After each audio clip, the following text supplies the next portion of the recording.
जी, अस्सलाम वालेकुम। हमने प्रीवियस लेक्चर में चैप्टर 12 स्टार्ट किया था नाइट्रोजन कंपाउंड्स। तो हमने वो reactions of preparation of amines तक पढ़ लिया था। उसमें रिएक्शन पढ़े थे हमने। उसके बाद एक छोटा सा टॉपिक अमाइंस कराया गया था, basicity of amine, why amines are basic. हमने ये पढ़ा हुआ है कि ammonia NH3 is basic in nature. वजह हमने ये पढ़ी, इसके ऊपर लोन पेयर होता है और वो लोन पेयर ये डोनेट कर सकता है, तो according to Lewis concept it is basic in nature. Same is the case for amine. Amines are actually the derivatives of ammonia. सिर्फ आपने एक हाइड्रोजन उतार के अल्काइल ग्रुप लगाया है, लोन पेयर अभी भी मौजूद है। आप दोनों में नाइट्रोजन देखें, sp3 हाइब्रिडाइज्ड है, ठीक है। sp3 हाइब्रिडाइज्ड है नाइट्रोजन। ये जो हाइड्रोजन के साथ इसके बॉन्ड है, ये sp3 1s बॉन्ड है और ऊपर sp3 हाइब्रिड ऑर्बिटल जिसके अंदर 2 इलेक्ट्रॉन है, वो इलेक्ट्रॉन पेयर ये डोनेट कर सकता है, जिस वजह से ये बेसिक इन नेचर है, ठीक है। फिर आगे ये भी टॉपिक हमने पहले पढ़ा हुआ फर्स्ट ईयर में कि ज़्यादा बेसिक कौन है। वो अमाइंस ज़्यादा बेसिक होते हैं क्योंकि इलेक्ट्रॉन डोनेटिंग ग्रुप है, वो इलेक्ट्रॉन डोनेट करते हैं नाइट्रोजन को। लोन पे थोड़ा इजी हो जाता है डोनेट करना, वो अलग एक टॉपिक है। शॉर्ट क्वेश्चन हम पहले पढ़ चुके हैं। इसको प्रूव करने के लिए हमने रिएक्शन कराया है इसका अमाइन का वाटर के साथ। तो हमने जब देखा, इसमें दो तरह आप बता सकते हैं कि बेसिक है। सोल्यूशन के अंदर कौन से आयन बन रहे हैं, हाइड्रोक्सिल आयन। अगर सोल्यूशन के अंदर हाइड्रोक्सिल आयन बने, चीज़ बेसिक होती है। दूसरी रीज़न ये है कि आप इस सेक्शन को ओपन करके लिखें तो हुआ क्या है, यहाँ पे H पॉजिटिव है, ये वाले दोनों इलेक्ट्रॉन ये OH लेके निकल गया, इसने अपना लोन पेयर इसको डोनेट किया है। इस केस में वाटर इलेक्ट्रॉन पेयर एक्सेप्ट कर रहा है, वाटर में हाइड्रोजन आयन, तो वो एसिड हुआ अकॉर्डिंग टू लिविस कॉन्सेप्ट, और अमोनिया लोन पेयर डोनेट कर रहा है, तो वो बेसिक हुआ। तो इस वजह से इससे भी आपको ये प्रूफ होगा। फिर very important short question, 3 compound है, अमोनिया है, इथाइल अमाइन है और एक है फिनाइल अमाइन। इन सब में से सबसे ज़्यादा बेसिक कौन है, ये हमने बताना है। तो ये एक शॉर्ट क्वेश्चन है, बहुत इंपॉर्टेंट शॉर्ट क्वेश्चन है। बेसिसिटी का या एसिडिटी का कॉन्सेप्ट आप pKa या pKb वैल्यूज़ वगैरह से भी बता सकते हैं, ठीक है। अब ये बेस है, इनकी pKb वैल्यूज़ आपकी बुक में दी हैं, यहाँ पे pKb वैल्यूज़ हैं। pKb आप पढ़ चुके हैं कि Kb is inversely directly proportional to basic power and pKb is inversely proportional to basic power. जिसकी pKb वैल्यू सबसे कम होगी वो सबसे स्ट्रांग होगा। तो इसके हिसाब से देखें तो सबसे स्ट्रांग ये है, उससे थोड़ा वीक ये है और सबसे वीक ये है। तो उसका ट्रेंड क्या बनेगा, ये बनेगा सबसे ज़्यादा बेसिक होगा इथाइलमाइन, उससे कम होगा अमोनिया और सबसे कम होगा फिनाइलमाइन। अब इसका आंसर रीज़न क्या है, 2 फैक्टर्स हैं जो बेसिक पावर को डिसाइड करते हैं। पहला है the ease with which the lone pair can capture hydrogen ion, जो आसानी से लोन पेयर डोनेट कर दे या जो जल्दी से हाइड्रोजन आयन अपने साथ अटैच कर ले, अंडरस्टूड है, वही ज़्यादा स्ट्रांग होगा। दूसरा, अब हाइड्रोजन आयन एक्सेप्ट करने के बाद जो आयन बन जाएगा वो स्टेबल कितना है। अब हम एग्जाम्पल लेते हैं, नाइट्रोजन, अमोनिया के अंदर जो नाइट्रोजन है वो अगर लोन पेयर डोनेट करेगा तो अमोनियम आयन बन जाएगा। नाइट्रोजन के चारों तरफ क्या लगे हुए हैं, हाइड्रोजन एटम। इथाइल अमाइन जब हाइड्रोजन आयन देगा तो वो बन जाएगा इथाइल अमोनियम आयन। ये वाला नाइट्रोजन ये हाइड्रोजन अपने साथ अटैच कर लेगा, इसके ऊपर पॉजिटिव चार्ज आ जाएगा। अब आप इस नाइट्रोजन को देखें, इसके तरफ 3 हाइड्रोजन लगे हुए हैं, एक लगा हुआ है इथाइल ग्रुप। ये कौन सा ग्रुप है, इलेक्ट्रॉन डोनेटिंग ग्रुप। ये इलेक्ट्रॉन डोनेटिंग ग्रुप है, ये इस नाइट्रोजन को इलेक्ट्रॉन डोनेट करेगा। जब इसको इलेक्ट्रॉन डोनेट करेगा ये हाइड्रोजन को अपने साथ अटैच कर लेगा इजीली, ये जो पहला फैक्टर आपने पढ़ा। तो इसका मतलब है ये वैसे भी स्टेबल हुआ, ठीक है, इलेक्ट्रॉन डोनेटिंग ग्रुप। इस वजह से इथाइल अमोनियम जो है वो इथाइल अमोनियम आयन जो स्टेबल है और वो हाइड्रोजन जल्दी एक्सेप्ट कर लेगा, इस वजह से ज़्यादा बेसिक है। अमोनिया क्या है, लेस बेसिक हो गया। तीसरा कौन सा था, फिनाइल अमोनियम। फिनाइल अमोनियम का आपको पता है, यहाँ पे ये मैंने लिखा हुआ जी इलेक्ट्रॉन डोनेटिंग, ये क्या करेगा, इलेक्ट्रॉन डेंसिटी इंक्रीज करेगा, अट्रैक्ट कर लेगा हाइड्रोजन आयन, तो इस वजह से ज़्यादा बेसिक है। फिनाइल अमोनियम को अगर आप देखें, उसमें ये जो लॉन पेयर है, ये आपने पढ़ा पिछले चैप्टर्स में, बेंजीन वाले चैप्टर में हमने पढ़ा था, ये क्या करेगा, इलेक्ट्रॉन डोनेटिंग ग्रुप बन गया ना ये, तो ये लॉन पेयर इन्वॉल्व हो जाएगा इसके अंदर, और यहाँ पे क्या आ जाएगी, कॉन्जुगेशन या रेजोनेंस का फैक्टर आ जाएगा। तो एनिलीन जो है यानी कि फिनाइल अमाइन जो है ये रेजोनेंस स्टेबलाइज्ड है, और जो ये तो वैसे ही स्टेबल है, ये लॉन पेयर डीलोकलाइज्ड है, लोकलाइज्ड ही नहीं है, तो ये डोनेट कैसे करेगा, ये तो अंदर घूम रहा है, तो इस वजह से सबसे लेस होगा। वेरी इंपॉर्टेंट शॉर्ट क्वेश्चन, इसको आप मार्क कर लें। ये हो गया अमाइन का टॉपिक खत्म। उसके बाद साइनाइड्स भी हैं इसके अंदर, अमाइड्स भी हैं इस चैप्टर के अंदर। 3 हमने सारे नाइट्रोजन कंपाउंड पढ़े ना, तो नाइट्रोजन कंपाउंड वो हैं जिनके अंदर नाइट्रोजन हो, वो 3 ही है, अमाइंस है, अमाइड्स है, नाइट्राइल्स हैं। अब नाइट्राइल्स की फॉर्मेशन सिंथेसिस के कौन कौन से मेथड हैं, ये हमने पहले फर्स्ट ईयर में भी पढ़े थे, सेम वही हैं। आगे अब जितनी भी चीज़ें हम पढ़ेंगे सारी फर्स्ट ईयर चैप्टर नंबर 18 19 20 वाली हैं। कुछ चीज़ें हमने पिछले चैप्टर में पढ़ी, चैप्टर नंबर 10 में और चैप्टर नंबर 11 में, जो जिस कॉलेज में जो हमने पढ़ी थी। अच्छा जी, अब इसका जो पहला मेथड है reaction of alkyl halide potassium cyanide. आप कोई भी अल्काइल हैलाइड लें, उसका किसी भी ऐसी चीज़ से रिएक्शन कराएं जिसके अंदर साइनाइड है, तो हम साइनाइड का सॉल्ट ले लेते हैं, सिंपल रिएक्शन है, सब्स्टिट्यूशन होगी। बी आर को कौन सब्स्टिट्यूट कर देगा, साइनाइड। इधर भी देखें बी आर को कौन सब्स्टिट्यूट कर रहा है, साइनाइड। तो ब्रोमोमीथेन लिया आपको मिथाइल साइनाइड बन गया, ब्रोमोमीथेन लिया आपको मिथाइल साइनाइड मिल गया। अब यहाँ पे बड़ा इंपॉर्टेंट एक पॉइंट है, आपने जो अल्काइल हैलाइड लिया उसमें कितने कार्बन थे, एक। आपके पास जो प्रोडक्ट बना उसमें कितने कार्बन है, 2। आपने अल्काइल हैलाइड लिया 2 कार्बन वाला, आपको प्रोडक्ट मिला 3 कार्बन वाला, तो इस रिएक्शन में एक कार्बन नंबर बढ़ रहा है, ठीक है। यहाँ से मिथाइल ब्रोमाइड से आपको मिथाइल साइनाइड मिल रहा है, लेकिन इसका साइंटिफिक नेम क्या है, इथेन नाइट्राइल, तो एक कार्बन इंक्रीज्ड मिलेगा आपको, ठीक है।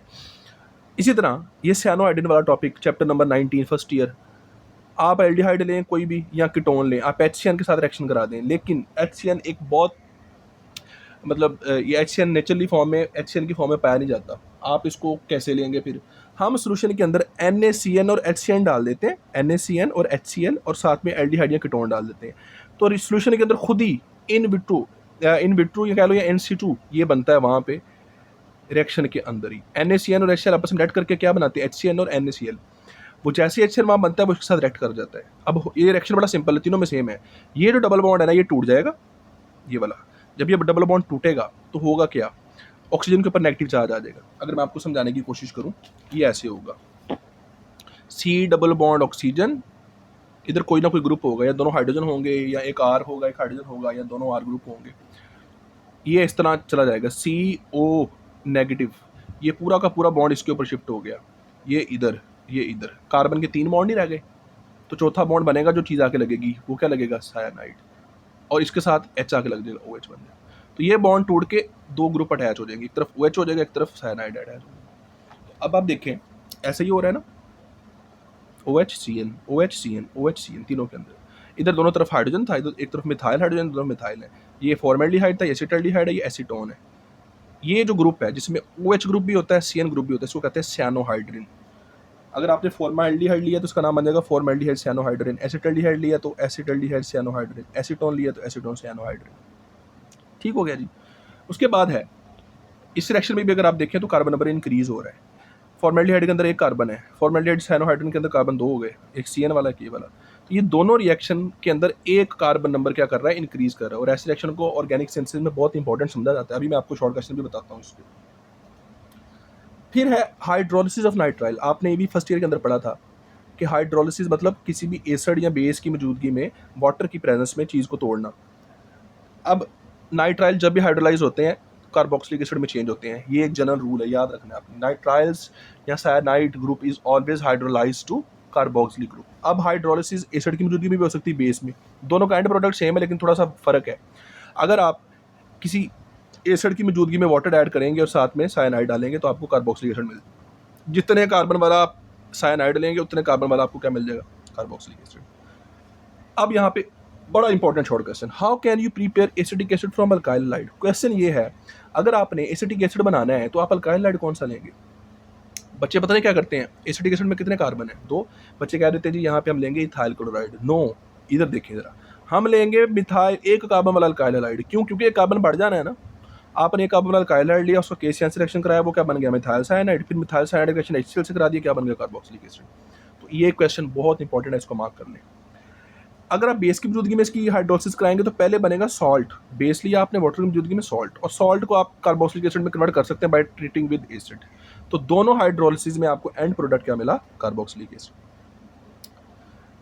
उसके बाद very important topic phenyl amine and azo compounds, first year chapter 20, chapter number 10 का आखिरी टॉपिक भी हमने पढ़ा था कॉलेज के अंदर, आई थिंक सेकंड 2-3 दिन पहले, जब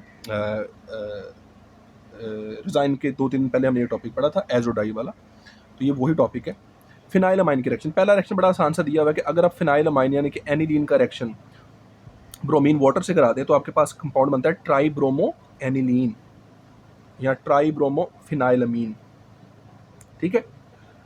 तो ये जो कंपाउंड है, ये TBP नहीं इसको कहते, TBA कहते हैं, ट्राई ब्रोमो एनिलीन। इसके वाइट प्रेसिपिटेट बनते हैं और ये नीचे बैठ जाता है। That's why this reaction can be use as a test. उसके बाद अब हम देखते हैं कि how can you prepare azo compounds. देखें जी, इसके कुछ स्टेप्स हैं। सबसे पहले आप जब ये रिएक्शन कराएंगे, आपने लेना क्या है, आपने सबसे पहले अमाइन एनिलीन लेना है और उसका सोल्यूशन क्या लेना है, cold, ice cold, below 5 degree. फिर आपने या HNO2 लेना है या NaNO2 लेना है। HNO3 पढ़ा था आपने नाइट्रिक एसिड, HNO2 होता है नाइट्रस एसिड। NaNO3 पढ़ा था आपने सोडियम नाइट्रेट, ये है सोडियम नाइट्राइट। इन दोनों का कोल्ड सोल्यूशन लेना है और दोनों को आपस में मिक्स कर देना है। दोनों को आपस में मिक्स किया, HCl की मौजूदगी में कर लो, HCl भी डालना है इसके अंदर। तो होगा क्या, ये जो NH2 ग्रुप है चेंज हो जाता है इस ग्रुप में। इसमें जो मैं Cl उतार दूं, ये वाला, ये जो इतना कंपाउंड है ये एजो ग्रुप है। N जहाँ पे भी हो ये एजो ग्रुप होता है।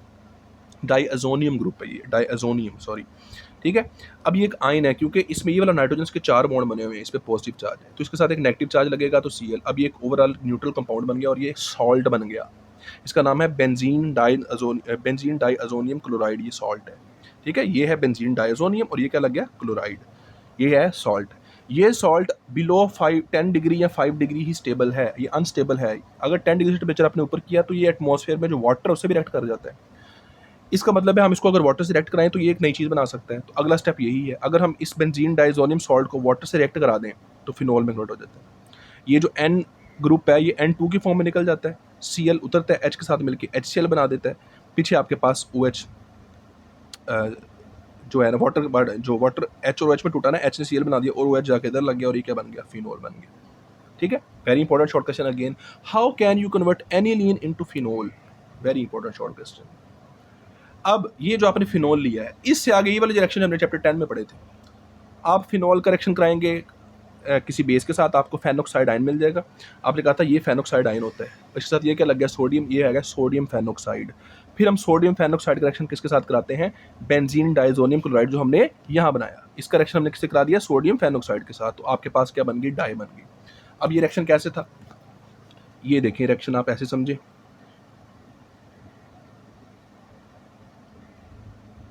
ये आपके पास है बेंजीन डाइएजोनियम क्लोराइड, आपने इसका रिएक्शन करा दिया सोडियम फेनोक्साइड के साथ in the presence of water और एन एसिड।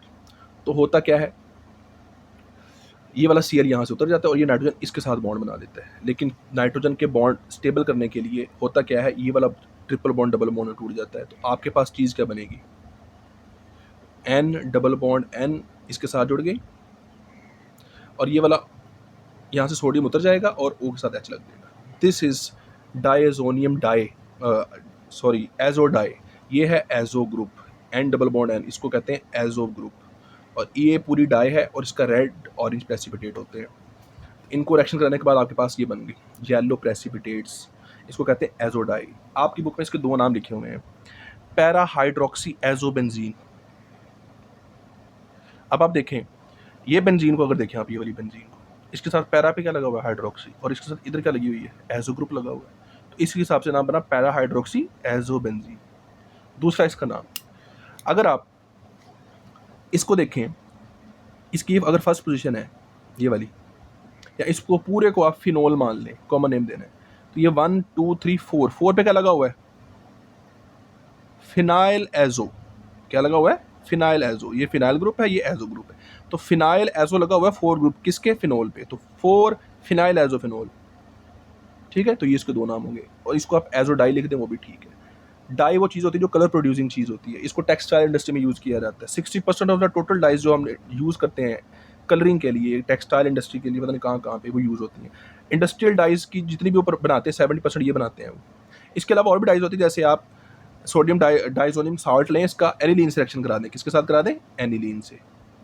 तो ये जो आपके पास बनती है ना पैरा अमाइनो एजो बेंजीन, ठीक है, इसको आप येलो एनिलीन भी कहते हैं, ये इट्स डाई का नाम है, ये सॉलिड होती है, ये भी यूज़ होती है, इसका कलर चेंज है। तो इस तरह आप और भी डाइज बनाते हैं, लेकिन ये बहुत कम है। ज़्यादा डाइज कौन सी बनाई जाती हैं, ये जो अभी हमने ऊपर पढ़ी है।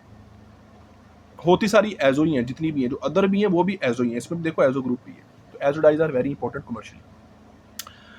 उसके बाद एक टॉपिक रह गया इसमें, वो है अमाइड्स। सबसे पहले आपने अमाइड्स को बनाना कैसे है, ये भी हमने फर्स्ट ईयर के अंदर पढ़ा था। By the reaction of acyl halide with ammonia. तो एसाइल हैलाइड कोई भी ले लें, एसाइल क्लोराइड है या इथानॉइल क्लोराइड है, ठीक है। ये एसाइल ग्रुप होता है, सी डबल बॉन्ड ओ के साथ अगर एक्स ग्रुप लगा हो तो सिंपली क्या होगा, यहाँ से Cl और H मिलेगा, HCl बना देगा, NH2 यहाँ लग जाएगा। तो इथानॉइल क्लोराइड से इथेन अमाइड बन गया, या एसाइल क्लोराइड से क्या बन गया, एसिड अमाइड। इसका एक और नाम है एसिड अमाइड, ये कॉमन नेम है।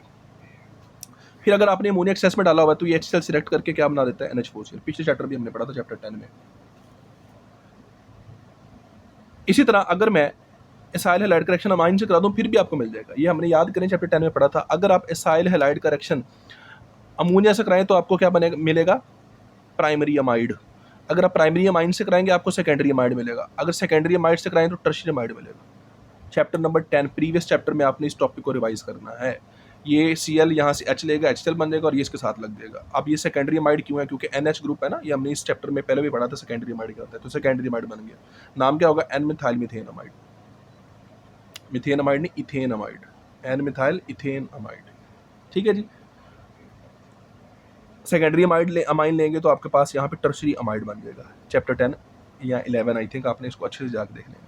अमाइड्स के रिएक्शन क्या है, अगर आप अमाइड को रिड्यूस कर दें तो इसका ये जो C ग्रुप है ये CH2 में चेंज हो जाता है।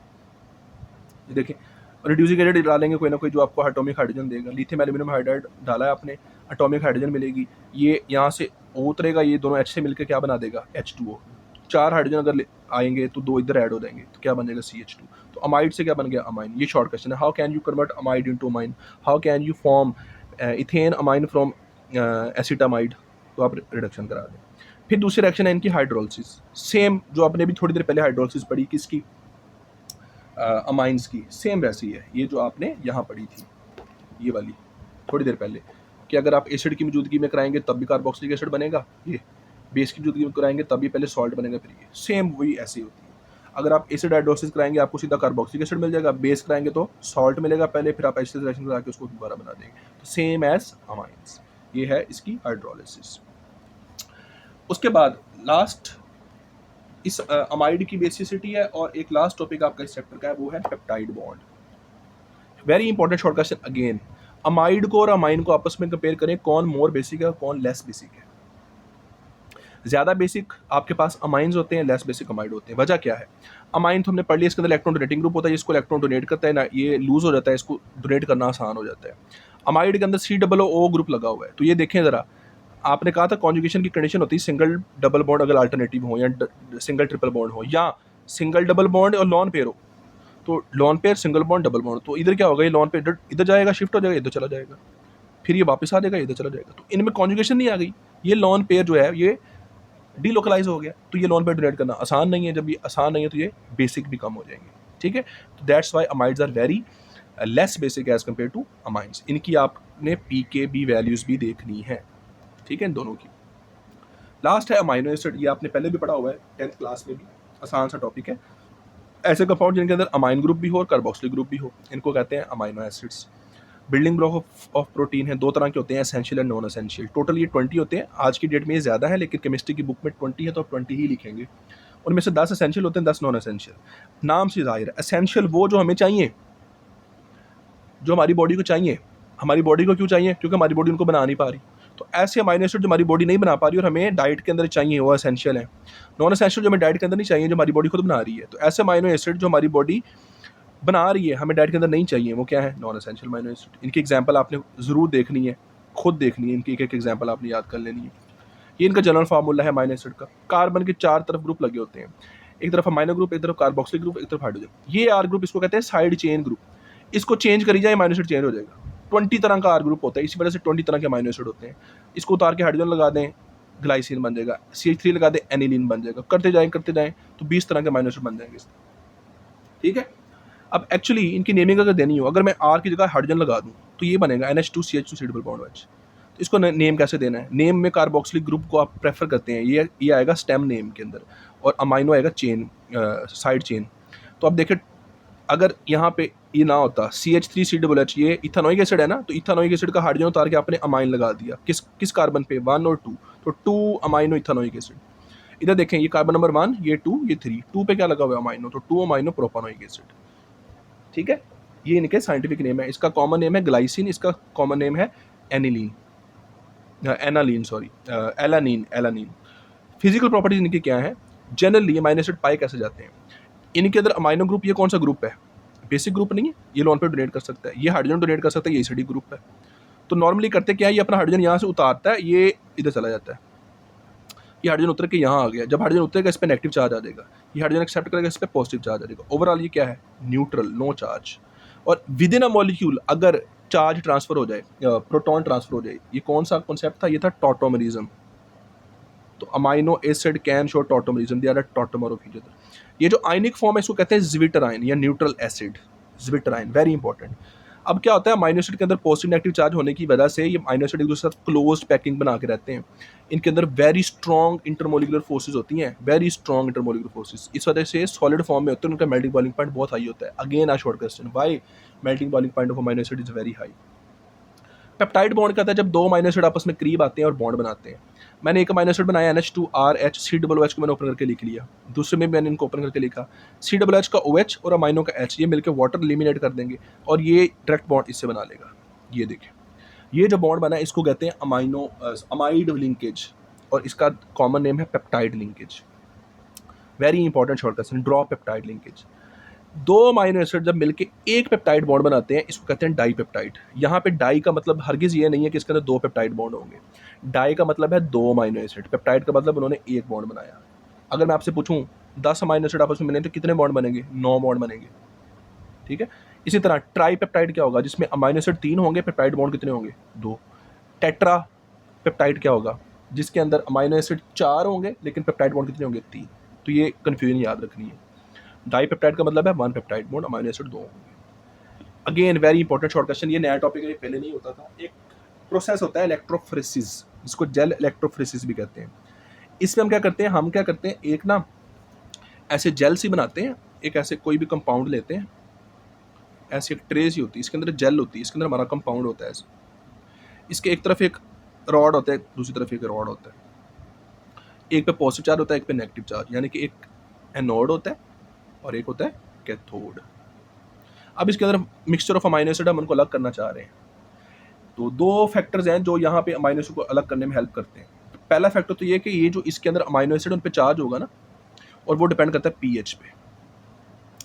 अगर आप अमाइनो एसिड को, मेरे पास अगर ये अमाइनो एसिड है NH2COOH और यहाँ पे हाइड्रोजन लगा देता हूँ। आपने अभी पढ़ा, ये ज्विटराइन की फॉर्म में होगा, NH3 positive RH, CO negative.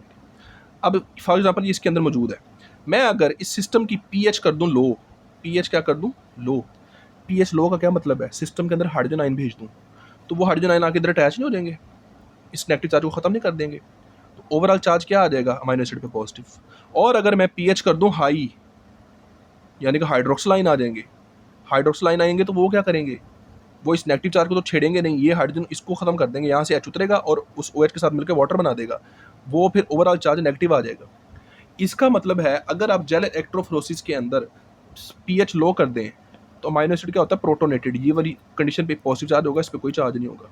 और अगर आप पीएच हाई कर दें, OH आयन आएंगे, वो इसको न्यूट्रलाइज कर देंगे, ये नेगेटिव चार्ज वैसे का वैसे रहेगा। और अगर पीएच लो होगी तो ये किधर जाएंगे? कैथोड की तरफ, क्योंकि इस पर पॉजिटिव चार्ज है, कैथोड पे नेगेटिव चार्ज होता है। और अगर आप पीएच हाई कर देंगे, किसी तरफ जाएंगे? एनोड की तरफ। ठीक है, एक चीज़ पीएच, दूसरी चीज़ साइज। अमाइनो एसिड कुछ छोटे होते हैं, कुछ बड़े होते हैं, तो साइज की बेस पे उनका ट्रैवलिंग टाइम भी डिफरेंट होगा, कुछ पहले पहुंच जाएंगे, कुछ लेट पहुंचेंगे। इस तरह हम अमाइनो एसिड को इलेक्ट्रिक फील्ड की मौजूदगी में जेल के ऊपर मूव करा के अलग अलग करा सकते हैं। ठीक है, चार्ज पे डिपेंड करेगा, पीएच पे डिपेंड करेगा और साइज पे डिपेंड करेगा। This is called gel electrophoresis. ये आपका चैप्टर 12 खत्म हो गया। इसको एक्सरसाइज आपने खुद करनी है, एमसीक्यूज भी खुद करने हैं। जो भी क्वेश्चन आंसर होंगे आपने वो कमेंट सेक्शन में लाजमी पूछने हैं।